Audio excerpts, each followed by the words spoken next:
ഞാനിപ്പോൾ നിങ്ങൾക്ക് ആദ്യം കേൾപ്പിക്കാൻ പോകുന്നത് ഇതിൻ്റെ എക്സോസ്റ്റ് സൗണ്ടാണ്. ഓക്കെ, അപ്പോൾ ഞാൻ ആദ്യമായിട്ടാണ് ഇങ്ങനൊരു ഓൺ വോയിസ് വീഡിയോ ചെയ്യുന്നത്.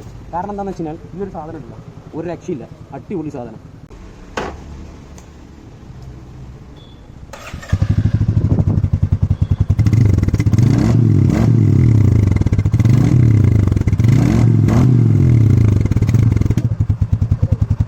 അപ്പോൾ ഇതാണ് മൊത്തത്തിൽ ഇതിൻ്റെ സൗണ്ട് എന്ന് വെച്ചാൽ ഒരു രക്ഷയില്ല കഴിക്കും. കാരണം വണ്ടി എത്രമാത്രം റോയൽ എൻഫീൽഡ് റിഫൈൻ ചെയ്യാൻ പറ്റുമോ അത്രത്തോളം ചെയ്തിട്ടുണ്ട്. അത് പറയാതിരിക്കാൻ വയ്യ. ഫ്രണ്ടിൽ കാണുമ്പോൾ നമുക്ക് ആദ്യം തന്നെ ആകർഷകമായി തോന്നുന്നത് ഈ ഒരു DRലാണ്. അതിൻ്റെ ഫ്രണ്ടിലൊരു ഉള്ളിലായിട്ടൊരു ബാഡ്ജിങ് ഉണ്ട് റോയൽ എൻഫീൽഡിൻ്റെ. ഫ്രണ്ടിൽ നിന്ന് കാണുമ്പോൾ നമുക്ക് ആദ്യം തോന്നുന്ന ഒരു ഹാർലിയുടെ എന്തോ ഒരു സാധനം, പുതിയൊരു മോഡൽ, ഹാർലിക്ക് ഇറങ്ങിയ ഒരു പുതിയൊരു മോഡൽ. കാരണം കളർ സ്കീമും ആ ഒരു ബാക്ക് സീറ്റിംഗ് പൊസിഷനും എല്ലാം കാണുമ്പോൾ നമുക്ക് ആദ്യം തോന്നുന്നത് ഹാർലിയുടെ എന്തോ ഒരു സാധനം എന്നാണ് ആദ്യം തോന്നുന്നത്. പക്ഷേ ഇതൊരു റോയൽ എൻഫീൽഡാണ്. പെട്ടെന്ന് കാണുമ്പോൾ ഇതൊരു അമേരിക്കൻ എന്തോ ഒരു സാധനം പോലെ തോന്നും. വളരെ അടിപൊളി ബാഡ്ജിങ് എല്ലാം ചെയ്തിട്ടുണ്ട് റോയൽ എൻഫീൽഡിൻ്റെ ബാഡ്ജിങ്. ഇതിൻ്റെ പേര് ആക്ച്വലി സ്റ്റെല്ലാർ ആൻഡ് സൂപ്പർനോവ, അങ്ങനെ കുറച്ച് മോഡൽസ് ഉണ്ട്. അപ്പോൾ ഇതാണ് ഇതിൻ്റെ സൈഡ് വ്യൂ. നമ്മൾ ആ വണ്ടി ഇതിലും പ്രത്യേകത ഒന്നുമില്ല, ജസ്റ്റ് ഒരു കളർ സ്കീമും അവിടെ ക്രോമിൻ്റെ പാർട്ടിക്കിൾസ് കുറവാണെന്ന് മാത്രമേ ഉള്ളൂ. ഇതിലൊരു ബാക്ക് റെസ്റ്റ് വരുന്നില്ല, അതിൽ ബാക്ക് റെസ്റ്റ് കാര്യങ്ങളെല്ലാം വരുന്നുണ്ട്. ഫ്രണ്ടിൽ നിന്ന് നോക്കുമ്പോൾ നമുക്കൊരു രക്ഷയില്ല. അതിൻ്റെ DRലും ഹസാർഡ് ലൈറ്റ്സ് എല്ലാം വരുമ്പോഴത്തേക്കും ഒരു രക്ഷയില്ലാത്ത മാരക സാധനം പോലെ തോന്നും. എന്തിൻ്റെ കുഞ്ഞാണെന്നൊരു പിടുത്തില്ല. കാരണം ഇത് മെയ്ഡ് ബൈ റോയൽ എൻഫീൽഡ് ആണോ, മെയ്ഡ് ബൈ വേറെ എന്തെങ്കിലും ആണോ എന്നാണ് അതിൽ നിന്ന് തോന്നുന്നത്. അതിനറിയിക്കാൻ വേണ്ടിയാണ് ഇവിടെ ഒരു ബാഡ്ജിങ് എല്ലാം കൊടുത്തിട്ടുണ്ട്, റോയൽ എൻഫീൽഡ് എന്നൊക്കെ പറഞ്ഞ് നന്നായി മനോഹരം ചെയ്തിട്ടുണ്ട്. രണ്ടും ഡ്യുവൽ ചാനൽ ABS. ഹാർലി മോഡൽസിലാണ് നമ്മൾ ഇങ്ങനെ ഒരു ബാക്കിലേക്ക് ചാഞ്ഞിരിക്കുന്ന ഒരു ഹാൻഡിൽസ് നമ്മൾ കൂടുതലായിട്ട് കണ്ടിട്ടുള്ളത്.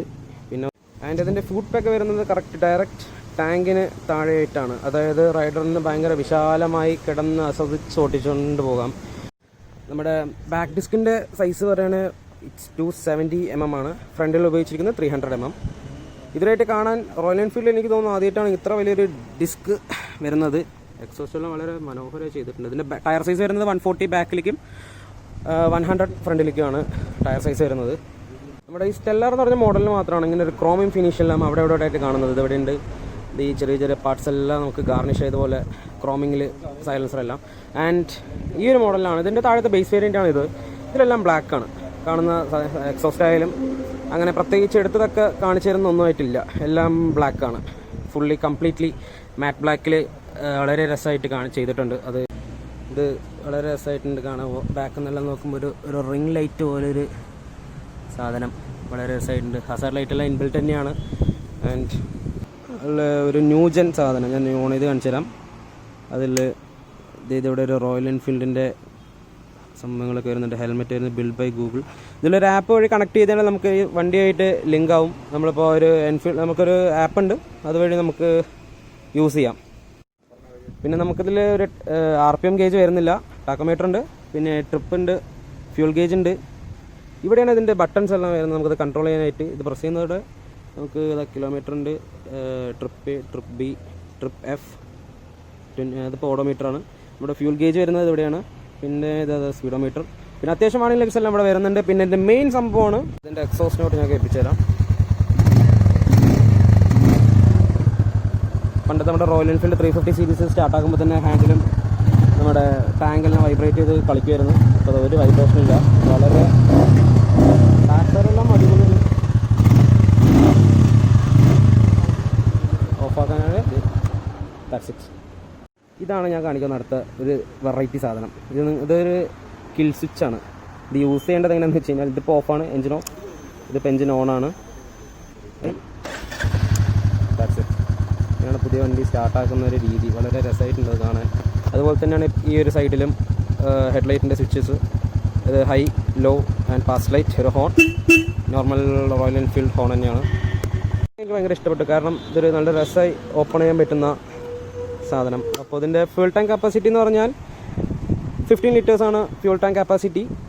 നമുക്ക് ഈസിയായി ടൂർ ചെയ്യാം. ഒന്ന് ഫുൾ അടിച്ച് കഴിഞ്ഞാൽ നമുക്ക് അടിപൊളിയായിട്ട് പോയി അത്യാവശ്യം ലോങ് എല്ലാം പോയി വരാൻ പറ്റുന്ന രീതിയിലുള്ളൊരു ഫ്യൂൾ ടാങ്ക്. അപ്പോൾ നമുക്കിതിൻ്റെ BHP കാര്യങ്ങളെ അത്രയ്ക്ക് അടുത്തൊന്നും നമുക്കത്ര പിടുത്തില്ലാത്തതുകൊണ്ട് നമ്മുടെ ഇവിടുത്തെ ഇൻ്റർപ്രിറ്റ് വർക്സിലെ ചേട്ടൻ നരേന്ദ്രൻ ബ്രോ കൂടെയുണ്ട്. അപ്പോൾ ചേട്ടാ, ഇതിലപ്പോൾ എന്തൊക്കെയാണ് ഇതിൻ്റെ BHP കാര്യങ്ങളെല്ലാം എങ്ങനെയൊക്കെയാണ്?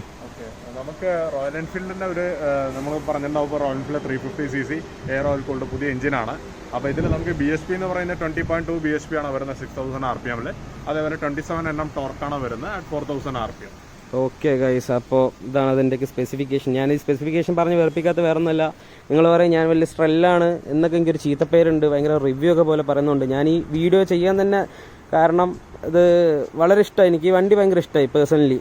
അതിൻ്റെ ലുക്സും അത് മെയ്ഡ് ബൈ റോയൽ എൻഫീൽഡ് എന്ന് പറഞ്ഞായിരിക്കും അതിൻ്റെ ഒരു പ്രത്യേകത. കാരണം ഇതുവരെയായിട്ട് ഒരു സാമ്യം ഈ ഒരു മോഡൽ ഉണ്ടാകുമ്പോൾ നമ്മുടെ ഒരു റോയൽ എൻഫീൽഡ് എക്സിൻ്റെ ഒരു ഛായ അവിടെ ആയിട്ട് വന്ന പോലെ തോന്നും.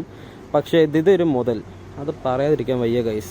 ചീത്ത ഒന്നും വിളിക്കരുത്, ആഗ്രഹം കൊണ്ട് ചെയ്താണ്. റിവ്യൂ ആയിട്ടൊന്നും കാണരുത്, ഒരു വണ്ടിപ്രാന്തൻ്റെ ഒരു വീഡിയോ അത്രേ ഉള്ളൂ.